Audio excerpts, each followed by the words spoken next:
Indonesia memang sampai saat ini secara kualitatif masih rendah. Kalau secara kuantitatif itu dari total katakan ada 100% kebutuhan energi nasional itu masih kurang dari bahkan 5% dari kebutuhan energi nasional. Sehingga masih sangat jauh dari apa yang seharusnya bisa dicapai.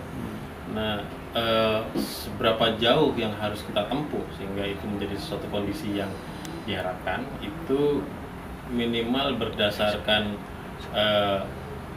Perpres nomor 5 tahun 2006 itu tahun 2025 seharusnya tercapai setidaknya 17%. Jadi sekarang sudah tahun 2012 ke 2025 tinggal berapa? 13 tahun lagi.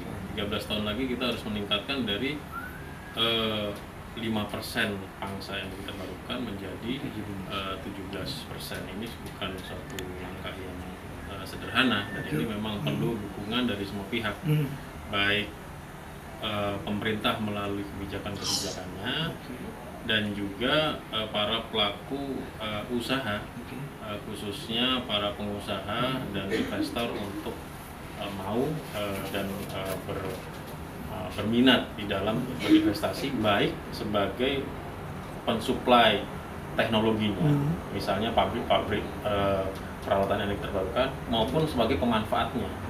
Apakah itu sebagai independent power producer tenaga surya, tenaga angin, mikrohidro dan sebagainya. Jadi kondisinya seperti itu.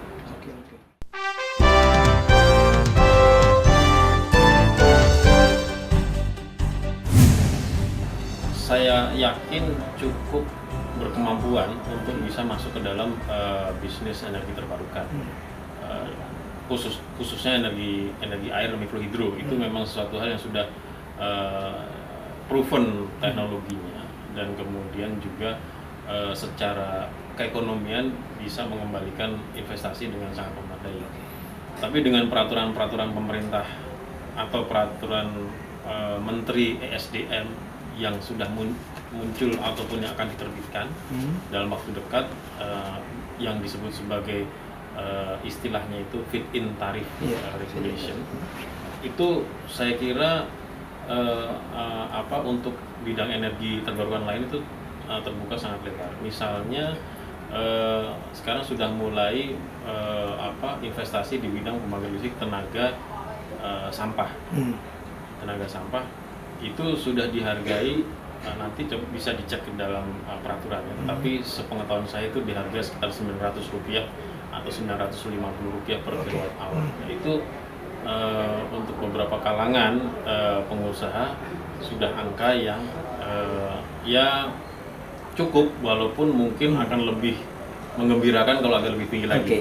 Itu jadi itu satu hal. Jadi alasan tentang keekonomian mungkin sudah bukan menjadi sesuatu hal yang harus dipertanyakan karena peraturan sudah jelas, PLN juga sudah komit akan membeli dengan harga yang diatur oleh pemerintah. Teknologi itu baik yang impor maupun yang lokal, saya sudah mendengar beberapa industriawan lokal yang menghasilkan peralatan biomass itu sudah ada.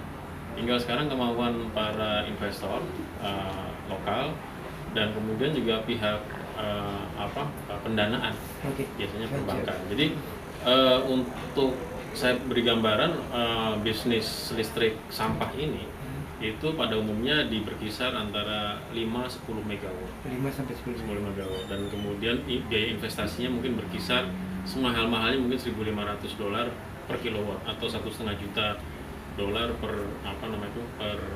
per megawatt. Jadi dengan 5 megawatt mungkin kita butuh sekitar berapa 7,5 juta. Itu hanya sekitar 75 miliar rupiah. Saya kira untuk kelas-kelas konglomerat di Indonesia 75 miliar rupiah bukan sesuatu hal yang bahkan pengusaha menengah pun dengan bantuan perbankan dengan inovasi financing yang berkembang saat ini, saya kira sudah bisa juga untuk mengarah ke sana. Yang jadi masalah kalau khusus biomass adalah ketersediaan atau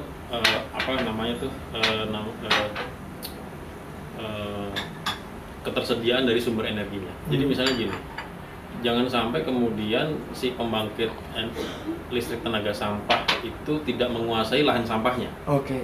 Sehingga suatu saat si pemilik ladang sampah itu tidak ingin atau memainkan harga dari gas yang dihasilkan oleh sampah tersebut. Itu satu. Atau begini, tadinya suatu perkebunan menyia-nyiakan sampahnya. Tapi begitu ada investor ingin menggunakan, dia mahal lah, atau dia kemudian tertarik dan kemudian ingin membangun sendiri, ya nggak apa-apa sih. Tapi kemudian ini kan menjadi sesuatu image yang tidak baik. Iklim bisnisnya tidak sehat, baik. Kira-kira itu.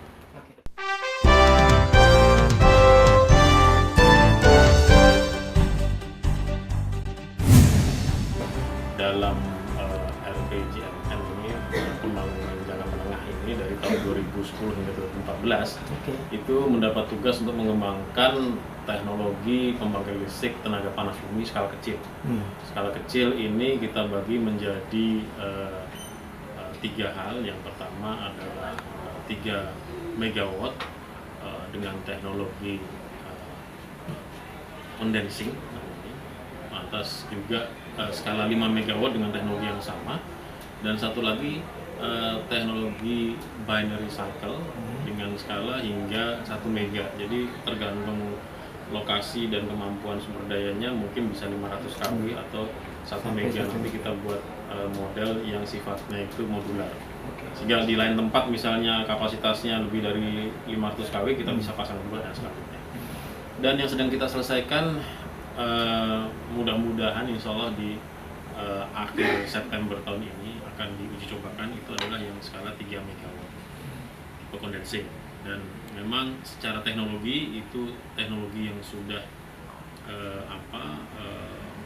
proven, artinya kami tidak melakukan inovasi baru di dalam hal teknologi ini, tetapi kami melakukan inovasi di dalam hal perekayasaannya. Jadi kami melakukan perekayasaan sendiri, lantas juga meredesain berbagai komponennya dan memanufaktur di dalam negeri. Jadi sekaligus tidak sekedar kami itu menguji kemampuan kami di dalam desain, tapi juga kami memberi kesempatan atau bersama-sama industri nasional membina kemampuan untuk membuat komponen-komponen PLTP skala kecil.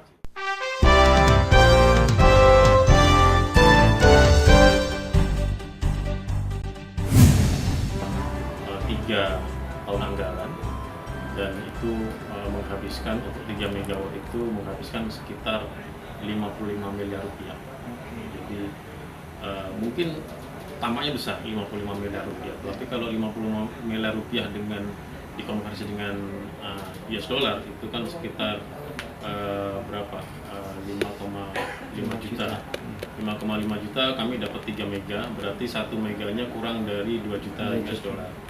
Dan perlu diketahui untuk pembangkit listrik panas bumi skala besar itu per megawattnya mungkin berkisar di 1,5 juta US dollar. Jadi memang lebih besar, dan itu bisa dipahami karena kita skalanya lebih kecil.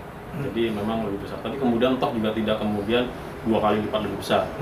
Dan biaya yang kami perlukan sekitar 55 miliar rupiah untuk satu mobil listrik 3 megawatt.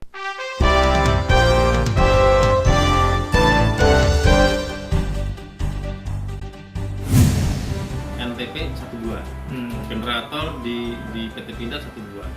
Mungkin harga manufacturing 1 buah generator dengan katakan 10 buah generator akan berbeda. Bila ini terbukti bisa berjalan, atau katakan memang saya tidak mau terlalu overestimate ya, pasti ada 1-2 yang harus disempurnakan. Katakan pun memang harus ada disempurnakan dan bisa disempurnakan, dan desain ini kemudian bisa direplikasi ke tempat-tempat lain, dan ordernya itu juga naik ke industri ini, pasti harganya akan turun, sehingga tidak perlu lagi 55 miliar. Mungkin di unit 3, unit keempat bisa turun sekitar 20, sekitar situ.